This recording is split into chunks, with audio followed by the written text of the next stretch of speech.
Hello everyone, welcome back to channel info with nursing. तो देखिए, आज हम लोग क्या पढ़ेंगे, डाइजेस्टिव सिस्टम यानी पाचन तंत्र हिंदी में पढ़ेंगे और वो एनिमेशन वीडियो के साथ देखेंगे कैसे पाचन होता है, कैसे भोजन मुख से प्रवेश करके और एनस के माध्यम से निकल जाता है और फिर उसके बीच के रास्ता क्या क्या है और सारा जो होता है उसमें पाचन वो कैसे होता है और फिर HCl कहाँ से आता है। ये सारी वीडियो जो है हम लोग डिटेल में देखेंगे।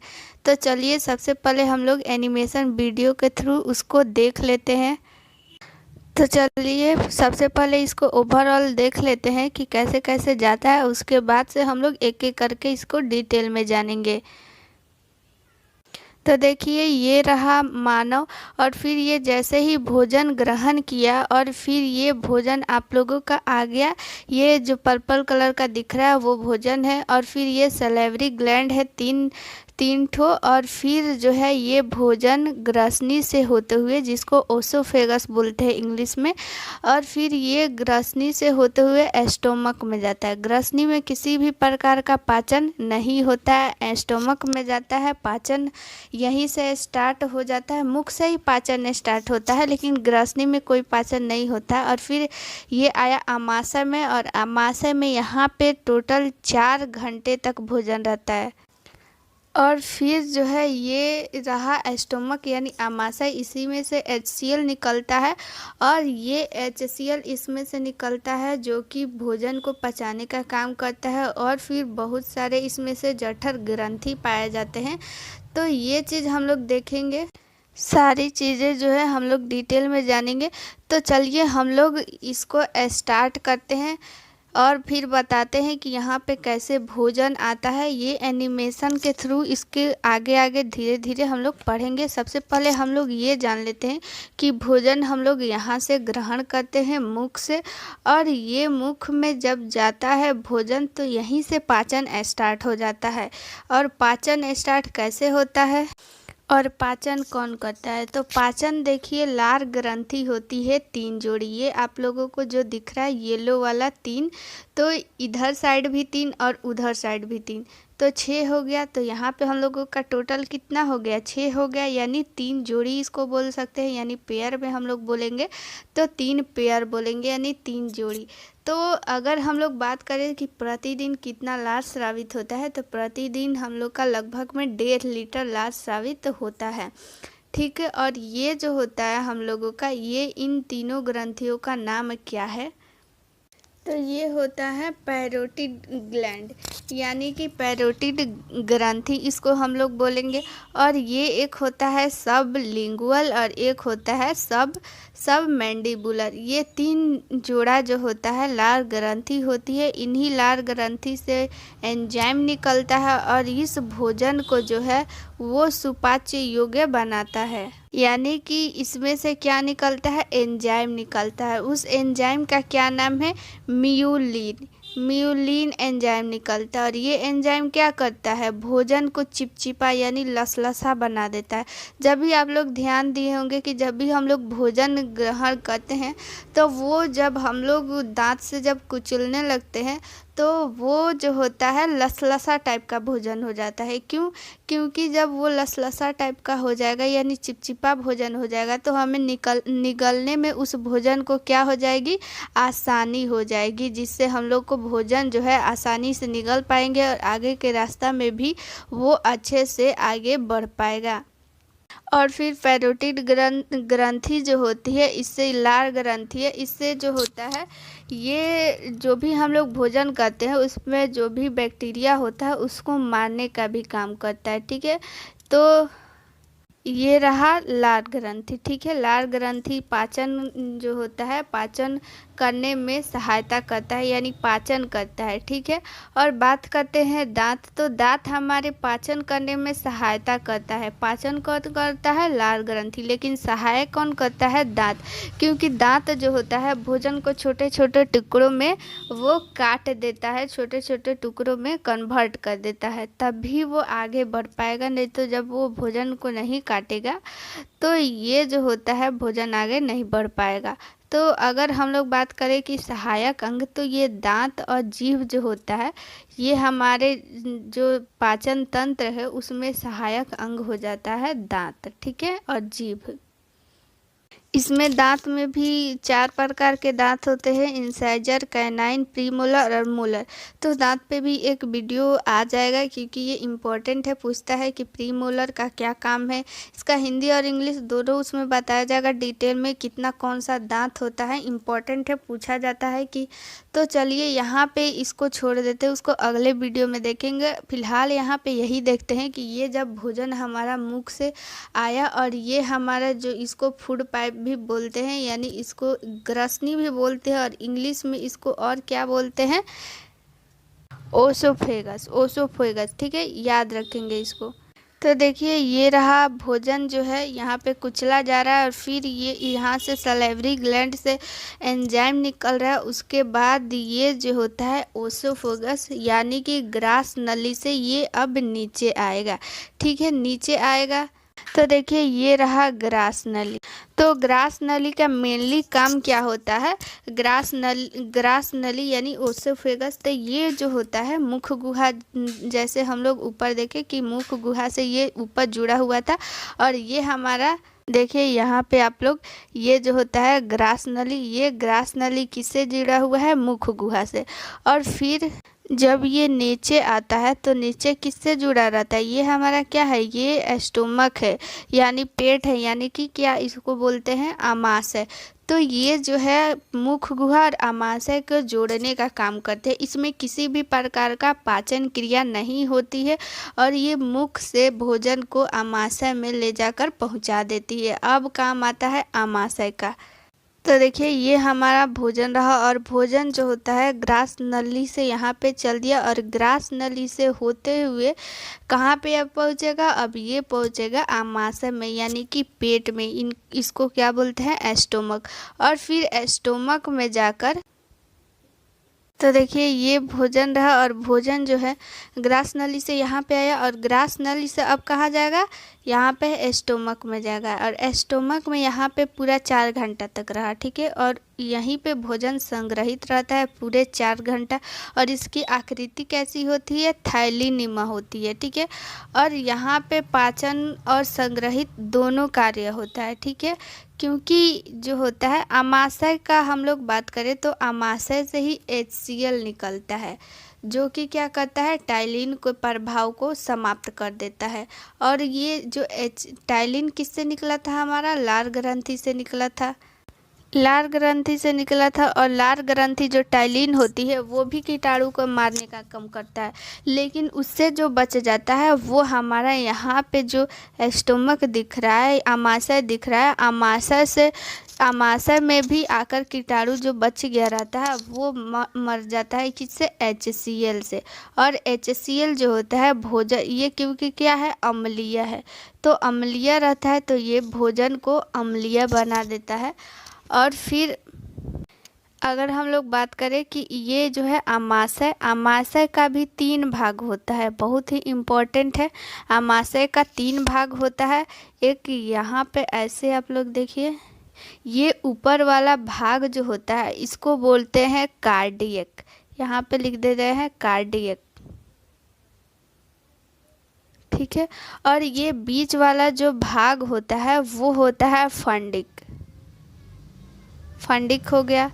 और ये लास्ट वाला जो होता है वो होता है पाइलोरिक, ठीक है, इसका नाम क्या है, पाइलोरिक। इसी फंडिक में जो होता है वो होता है रूजी। यही रूजी जो होता है जब हम लोग खाली पेट रहते हैं तो खाली पेट क्या होता है कि ये रूजी जो होती है, यहाँ पे आप लोग देखें, ये रूजी क्या होती है, खड़ी हो जाती है, तो ये जो होती है चुभने लगती है। तो इसीलिए हम लोग जब खाली पेट रहते हैं तो हमारा पेट क्या होने लगता है, दर्द करने लगता है, ये रूजी के कारण ही होता है। देखिए ये रहा रूजी, और रूजी में कैसे भोजन यहाँ पे देखिए तैरता है और फिर जो होता है ये उंगली नुमा संरचना होती है। और चूंकि ये जो रूजी होती है यहाँ पे ऐसे खड़े खड़े रहती है उंगली नुमा संरचना, तो ये जो होता है भोजन को यही रोकने का काम करता है, इसी के कारण यहाँ पे भोजन रुक पाता है, ठीक है। तो बात करते हैं आखिर HCl कहाँ से निकलता है। तो HCl जो ये ऊपर वाला भाग होता है कार्डियक, यहीं से HCl निकलता है। और फंडिक होता है बीच वाला भाग। फंडिक में क्या होता है, रुचि होता है, जिससे भोजन को यहाँ पे रोकने का काम करता है। और ये नीचे वाला क्या हो गया, पाइलोरिक। पाइलोरिक से क्या निकलता है, जठर ग्रंथि इसमें पाया जाता है। जठर ग्रंथि पाया जाता है तो इससे क्या निकलेगा, जठर रस निकलेगा। ये जठर रस को इंग्लिश में क्या बोलते हैं, गैस्ट्रिक जूस। गैस्ट्रिक जूस बोलते हैं, ठीक है।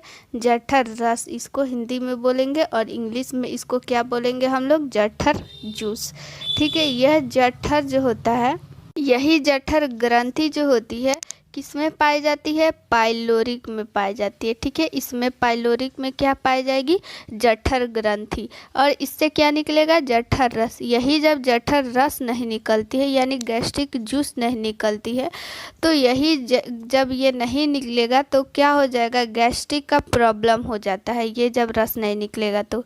और ये जठर रस में क्या पाया जाता है, रेनिन पाई जाती है। रेनिन और पेप्सिन पाया जाता है। रेनिन जो होता है वो दूध को दही में बदल देता है, जिससे कि दूध आसानी से पच सकता है। हम लोग ये कह सकते हैं कि रेनिन और पेप्सिन जो होता है वो प्रोटीन को पचाने का काम करता है। और वो कहाँ से निकलता है, रेनिन और पेप्सिन, ये नीचे वाला जो भाग होता है पाइलोरिक, ये पाइलोरिक इसी से निकलता है, ठीक है। इतना चीज़ आप लोग को समझ में आया होगा।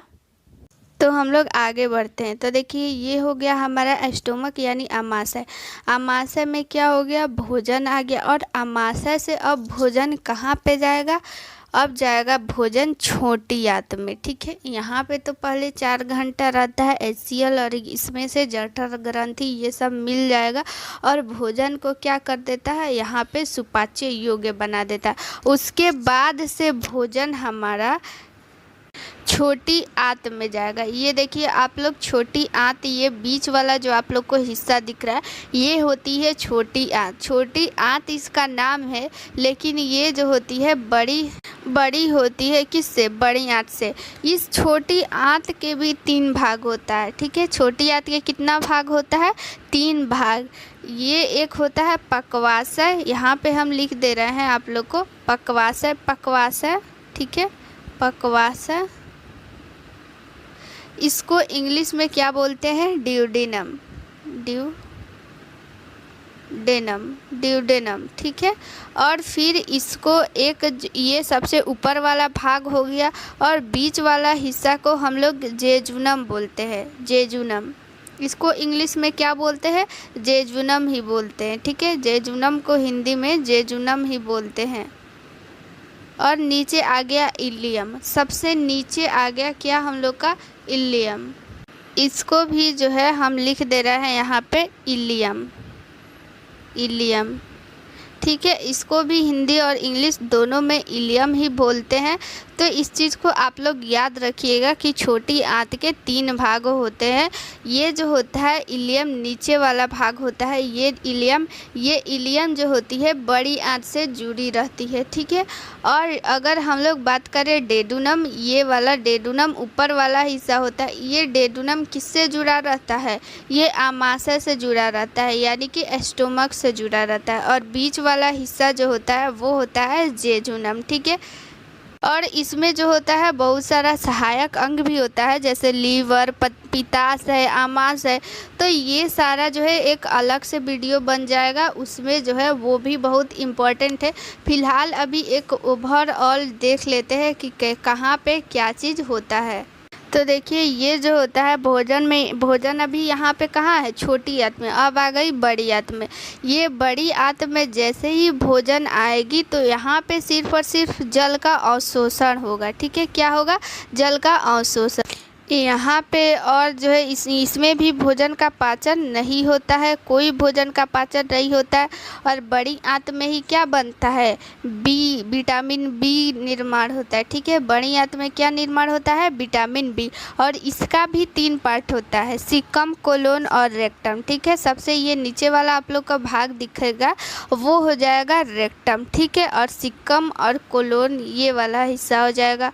और ये जो होता है उसके बाद रेक्टम इसको मलाशय बोलते हैं, वो इसका लास्ट भाग होता है। और मलाशय से भोजन जो होता है वो कहाँ निकल जाएगा, बाहर निकल जाएगा। तो चलिए एक बार इसको आप लोग ओवरऑल और एक बार देख लीजिए। ये रहा आप लोगों का बड़ी आंत, और बड़ी आंत में देखिए ये भोजन कैसे जा रहा है।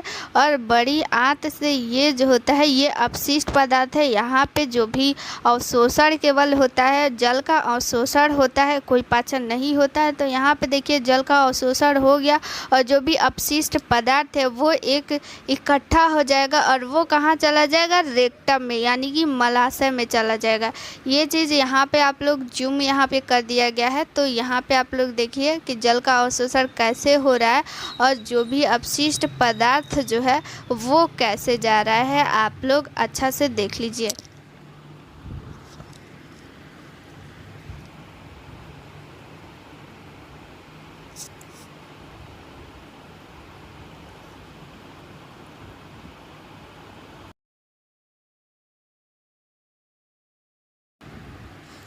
यानी कि वो मलाशय में चला जाएगा। रेक्टम यानी मलाशय या फिर गुद्दा, यहाँ पे आप लोग देख सकते हैं, यही से इससे बाहर निकल जाएगा।